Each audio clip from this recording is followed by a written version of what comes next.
Dungeons & Dragons is finally playable in VR, and I could not be happier about it. Welcome to GameList Plus. My name is Josh, and here are my full first impressions of the brand new cooperative tactical RPG set in the D&D universe. Officially, it is called Demeo Dungeons & Dragons Battlemarked. And yes, that is the full official title. It's long, it's dramatic, and appropriately very wordy for an RPG. Throughout this video, I'm just going to call it Battlemarked, because saying Dungeons & Dragons repeatedly is very challenging, and it makes my mouth tired. So, Battlemarked is the brand new evolution of Demeo, the original VR tabletop dungeon crawler that absolutely hooked me years ago on my Quest 2. It quickly became one of my favorite multiplayer VR experiences ever. And now we fast forward to today, 2025, with Battlemarked finally here on Quest 3, PSVR 2, and Steam VR. You can also just play it on the PS5 and Steam or your PC. It's fully compatible just as a flat screen game as well, but it really is the best in VR. This is essentially Demeo 2 when it comes down to it, and it's a full D&D crossover, and it's honestly a dream come true for anyone who's always felt that Demeo had major Dungeons & Dragons DNA in its blood. The visual style is richer and more stylized than the original Demeo,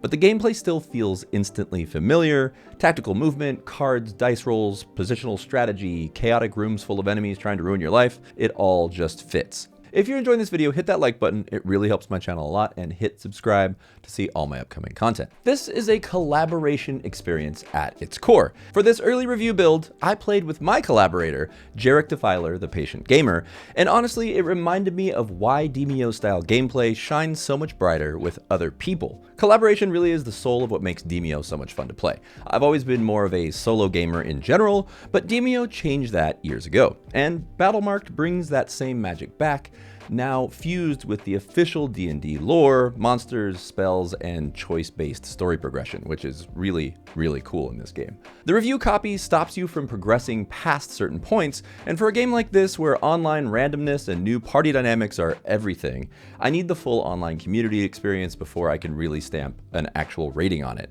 but I know I love it. This is strictly first impressions, but I have played for enough hours to help you make a good decision. So you start out the game with 6 classic D&D classes right out of the gate: Paladin, Sorcerer, Ranger, Rogue, Fighter, and Bard. They're each very cool little characters that are designed specifically for this game, and each has their own abilities and upgrade paths and secondary skill options. And unlike roguelite resets in this game, you actually get to have persistent character progression, so your stats and improvements can carry forward across your gameplay sessions. You play once through it and you build up and gain experience with that character that you create, and it just stays.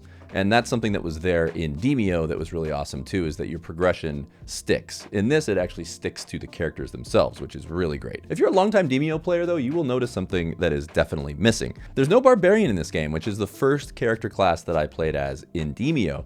And you know, there are also other classes that are in D&D, like the Druid, the Wizard, the Warlock, the Monk, and the Cleric, which hopefully we'll see in the future. A lot of D&D staples just aren't here at launch. But Resolution Studios has confirmed new heroes will arrive post-launch. I'm really curious to see what you want to see added to the game first. Personally, the absence of the Barbarian is kind of crazy to me, especially because Demeo already had a Barbarian who could literally pick up and throw barrels and zip around with his chain like the Bionic Commando. I think the absence of the Barbarian leaves it open as a great addition for later expansions for sure, and probably will be the first one that they add. And having 6 or 7 other potential character classes that weren't included that are from D&D leaves a lot of potential for a lot of great content in the future. But as it stands with the 6 that are there, it is actually really great. I'm going to talk briefly about character customization. This is not Baldur's Gate 3. Do not expect endless sliders, hairstyles, or clothing sets. You can change outfit colors, eye color, skin tone, and some basic things like that. And honestly, that's fine. Battlemarked is designed for fast co-op dungeon crawling, not the 200-hour single-player depth and insane variability of a game like Baldur's Gate 3. If that's what you're expecting, yeah, this is not that. Battlemarked stays in its own lane, and it does so very, very well. The review build and the release has 2 full story campaigns. The first one is Embers of Chaos, where you're thrown into a goblin conspiracy in Neverwinter Wood under Mount Hotno. Hotno? Hootenanny? Yeah, I don't know. The second campaign is called Crown of Frost, a journey through Icewind Dale involving frost giants, tundra, ruins, and a brutal boss fight in a frost keep. Jarek and I beat the first boss of Embers of Chaos, which took us about 3 hours, I'd say, but the review copy stops progression after that. No matter what we tried, the game looped us back to the same section, which sucks, because I really wanted to see what's next, and I know there's like a dragon and further bosses and characters to be seen, so I really can't wait to get my hands on the full version. In the second campaign, that frost giant character is absurdly difficult. He heals like crazy, hits like a truck, and feels intentionally designed to make you really strategize harder, but also, as Jarek will tell you in his video, which I'll link in the description below, felt too puzzly. So for me, I know from Demeo that sometimes there really is just a trick to beating the bosses. I understand why that can be definitely very frustrating for someone who's just trying to play a single player with no help at all, trying to get past that point and continuing to die over and over again. Like Demeo, you get a mix of procedurally generated rooms, so every run feels a little bit different thanks to the layout randomness, enemy spreads, and dice luck, of course. But the boss areas, taverns, and key story areas are all handcrafted, which helps to kind of anchor the narrative. It's one of the things I really love about Demeo is that there's those sections where it's just standard dungeon play, and it's going to be different each time. Enemies randomly pop up in certain areas. The whole map is a little bit different as you go through, so it definitely keeps things fresh, and you just never know what's going to happen. That's the beauty of it, and that's what makes it feel like that magical get-together of Dungeons & Dragons, where the dice really do decide some of the strange things that might happen. So let's talk dice rolls, luck, and some of the strange patterns in this game. Demeo uses a 12-sided die for every attack roll. So 10 of the sides are just a standard sword, which is just a standard hit. There are double swords, that's just one side, and that's the crit side, and the critical miss, which is the skull and the bane of my existence. And the physics with the die are actually somewhat real, so the die actually bounces off of the surfaces in the room if you're in mixed reality, or off the walls of the diorama that you're playing in. There are moments, just like in D&D, where you use a 20-sided die to stop or advance or whatever the choice may be, much like Baldur's Gate 3 as well.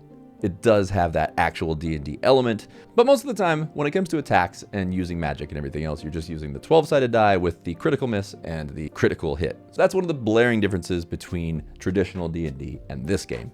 It really does work well for what it is. There is something very interesting that Jarek and I both observed. We both noticed that your main selected hero seems to get way more critical misses than the other characters, which doesn't seem logical. This happened in his solo playthrough and mine. It could be a coincidence, you would think, but after a while, it really did not feel like a coincidence. I would regularly get critical misses with just the main character. I was playing as the paladin, and he just kept getting crit misses. Lucky streaks still happen, long chains of crits that feel really incredible still happen. Whether it's intentional, game balancing, or launch day tuning that needs to happen, or just pure bad luck, I'm really hoping that this gets refined because it's really honestly frustrating. Battlemarked really absolutely nails the classic Demeo tension. Tight tactics, card synergy, choke points, exploding barrels, chain reactions, enemies that ruin plans instantly, boss fights that require real coordination, and the game does not hold your hand at all. And honestly, that can be a detriment to a certain degree because you need to have someone to show you what to do. New players have to learn by experimentation or by playing with someone who is more experienced.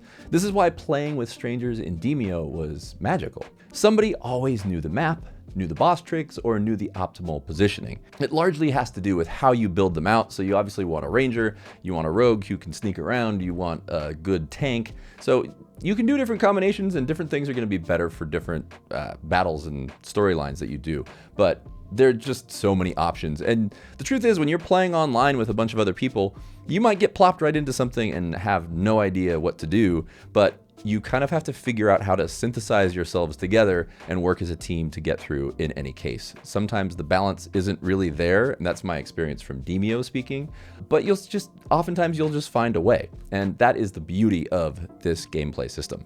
That shared adventure night energy is exactly why D&D fans will love this. But yes, there are bugs, of course. I notice when I'm playing that sometimes I'll go to play a card and cards just disappear. I won't lose an action point, no damage, no animation, it's just gone. And honestly, sometimes they're really expensive cards that I bought from the shop right before I came into that section of the dungeon, so that is really irritating, and hopefully that gets fixed very quickly. And there are moments where attacks just do nothing. I would roll successfully, hit an enemy, and nothing. No damage, no reaction. There's also a small issue with server disconnects, where if I took off off the headset to grab water or go pee, I'd get kicked from the server, and if both people disconnect, it would just kick you out altogether. It does autosave, but the host swapping system seems like it's a little bit messy. They need to tighten it up a bit somehow. Sometimes when you rejoin, you can only control the one character while your friend who's still there controls the other 3. And you'll reconnect with the hero you selected, but then the hireling that you have might get switched out for another one, which I hope they fix, because it's nice to have the character that you picked as well as the secondary character that you picked if you're playing 2 players. If all the people dropped out in Demeo, the game just no longer existed. I definitely suggest, just like in Demeo, you write down the code or put it somewhere in your phone so that if you do get kicked, you can rejoin the game. And if it's a public game, you're just gonna have to hope that no one else takes your place before you get back. But these are just bugs that I'm assuming will get fixed. Resolution Games is one of the best VR studios in the world, so I am sure these review build issues will get fixed. Something else that I want to mention is that Jarek was playing on PC on Steam, whereas I was playing on my Quest 3. And it's one of the things that is really a big advantage of Battlemarked versus Demeo, is that it did play on different systems, but I think that the D&D factor is going to bring in a bigger audience, and hopefully it'll be a lot easier to just jump in and play with people all the time. I just really want you to make sure if you play it that you have a microphone, because truthfully, it is such a better game when you can actually communicate with the people that you're playing with. Playing with people silently is just not the way to do it. You need a microphone. And if you're playing on PS5, you can use your controller. There's a microphone built right into it. And if you're on Steam, on PC, get a microphone, because you will definitely want to communicate with the people that you're playing with. There are no text prompts on the screen when you're playing on Quest. There's no way that the person who's playing on Quest or in VR of any kind will be able to read what you're typing. So you definitely want a mic. Quickly, I'll talk about the mixed reality and the visual glow up. The lighting, the particle effects, the fire lingering on the ground, the lightning arcing between puddles, the mist, it's all just really polished and looks really great. It feels way more like a PC VR experience than a standalone Quest 3 title. I've yet to play it actually on PSVR 2 or on PC VR, and it's gotta look really great on those, but it already looks really amazing on Quest 3. Visually, Battlemarked is honestly one of the best looking Quest 3 games I've ever played, and I know it's a tabletop game looking down from above, but it's just crisp and sharp, and the mixed reality mode is really incredible. It's just right there in your living room. Your tabletop battle literally sits on your real table or floor, it just floats right in front of you. You can lean in, zoom out, rotate the board, or float around as if you're some kind of dungeon crawling ghost. When I was playing with Jarek on PC, he was just a static little eye mask, but when you're playing with other people who are also in VR, they float around and shrink and move around like a ghost, like I was saying. It is not a PS5 or a PC, so there are moments where the Quest 3 struggles a little bit and there's little jagged moments, but it overall doesn't take away from the experience. Another thing that I want to just touch on very quickly is the music, sound effects, and the voiceover. It's all very just tightly polished. It feels like it just goes with the visuals and the AAA styling that this game tends to have. It just feels tight. The voice actors are solid, the music is solid, the sound effects are solid, and I keep getting the intro music stuck in my head throughout the day, so that says something. I'm also going to talk briefly about solo play versus multiplayer. This is very important. Solo play simply does not capture the magic of this game. You control all 4 heroes yourself, which becomes more like managing a puzzle than living an adventure. But the multiplayer, that's where the Dungeons & Dragons DNA really kicks in. You share the hype together of those lucky moments with critical hits or just the right synergy of things working really well, and it's exciting. And I'm talking about all this stuff in terms of Demeo. I haven't had the chance to really feel this in this game. It was just Jarek and I playing with 2 characters each. And it's fun like that, but it's even more fun when you're just playing as one character and everyone else is playing as their own as well. When there are 4 different people playing together, it really is something very special. So you can sit there and go through the story together, and there's just this very good, we're all in this together kind of vibe with Demeo and now with Battlemarked. Seriously, if Demeo taught me anything, it's that Battlemarked is meant to be played with others. Because online play is the heart of this game, and because Battlemarked is something I fully intend to play long term in VR, this is the perfect game for me to finally start rolling out my membership system.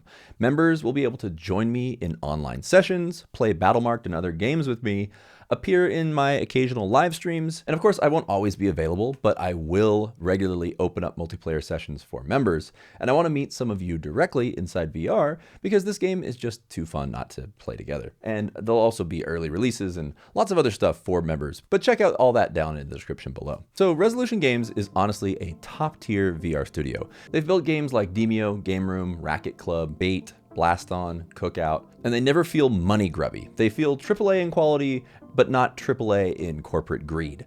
Back when Demeo launched, they released every campaign for free, and years later they added a cosmetic adventure pass, but no gameplay locked behind paywalls. And I'm hoping, really hoping, that they follow this same model for Battlemarked. That's what the community really wants, and that's what I'm really hoping that they follow. Although I would pay for additional content, in any case, this game is worth it 100%. So final thoughts. Even with the glitches and the limited access and the review build and not being able to play all of it yet, I already love this game. Battlemarked is everything I'd hoped a Demeo D&D crossover would be. It's visually gorgeous, mechanically addictive, deeply collaborative, endlessly replayable, and it's only the beginning of its lifespan. There's so much potential here for new classes, new campaigns, future DLC, general improvements, and a massive online community. I wasn't for Demeo, so I am very excited to be here right at launch. I want to give a huge thanks to Jarek Defiler for collaborating with me on this coverage. Definitely check out his channel. He needs way more subscribers. He is known as the Patient Gamer. His insights are always sharp and his humor is great. His coverage complements mine perfectly because he's covering the Steam version, so you can click and find that link right down in the description below. I've talked about Demeo so many times in my previous videos, so this is the newest iteration. It's like we've stepped into Demeo 2 in a lot of ways. Obviously, I will have many more impressions, guides, tips, live streams, discussions about all the different DLCs. All that stuff will come very soon. So tell me what you think about this game. What character classes do you want to see in expansions, and what parts of the D&D universe do you feel like they need to expand on? Do you have any suggestions for things that you would like to see in a membership tier program from me? Are there any other games that you really want to see me cover with the same kind of impressions? If you've made it all the way to the end of this video, please hit that like button and subscribe so you can see all my upcoming videos. You should also check out my full first impressions of Drakenridge on Quest 3, a really cool first-person RPG that you can check out right here. That's it for today's video. Thank you so much for watching. Go try something new. I'll see you soon on GameList Plus. Surprisingly effective.